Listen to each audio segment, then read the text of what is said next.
कर्जत तालुक्यात सध्या पेरणीपूर्व मशागतीच्या कामांना वेग आलाय, पण रोशन परशुराम हाबले हे शेतकरी स्वतःच्या पोशीर या गावात असणाऱ्या वडिलोपार्जी शेतातच जाऊ शकत नाहीयेत.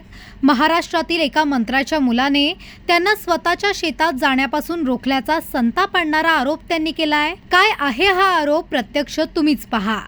आमच्या वडील इकडे आले असताना त्यांना जीवे मारण्याची धमकी देण्यात आलेली आहे, म्हणून वडील आमच्या इकडे येतच नाही अजिबात. वडिलांनी ही गोष्ट आम्हाला सांगितली नव्हती, पण आता आम्हाला वडिलांनी सांगितलं की तुमच्या मुलाला पण मारू आणि तुम्हालाही मारू. त्याच्यामुळे आमची राब भरणी अशीच राहिलेली आहे.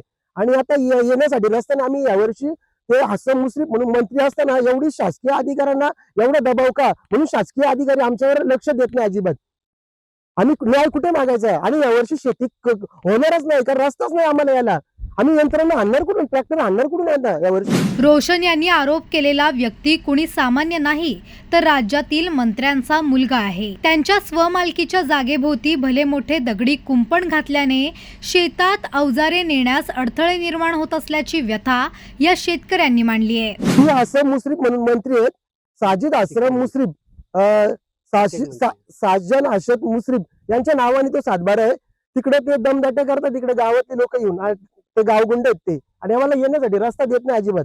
शेतजमिनी, ट्रॅक्टर तसेच इतर अवजारे नेण्यास अडथळे निर्माण झाल्याने यावर्षी संपूर्ण शेती ओसाड राहण्याची भीती या शेतकऱ्याने व्यक्त केली आहे. साहेब, इथून आम्हाला रस्ता होता, इथे पूर्वीपासून रस्ता होता आणि इथून ट्रॅक्टर येत होता आम्हाला. या साईडून पहिल्यांदा रस्ता, इथून रस्ता होता ना, इकडून या साईडून इथून गाडी येत होते, ट्रॅक्टर इकडून येत होते आम्हाला. आता या वर्षी असा प्रॉब्लेम आहे इकडे.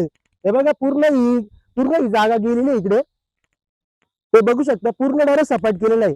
आणि इथं पूर्ण हे बघा, पूर्ण आता आम्हाला जायला रस्ता होता. आता विचार करा कसा काय ट्रॅक्टर आम्ही नेणार आणि कशी शेती करणार सांगा आम्ही. हे बघा, इथं कशी काय आम्ही शेती करणार तुम्ही सांगा आता.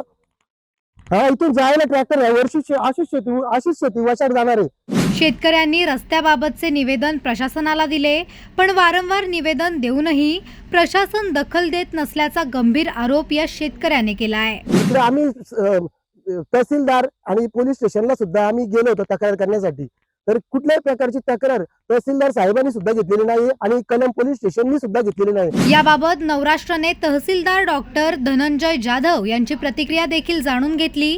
यावेळी त्यांनी तक्रार अर्ज प्राप्त झाला असून कळंब येथील मंडळ अधिकारी संतोष जांभळे यांना पंचनामा करण्यास सांगितले आहे.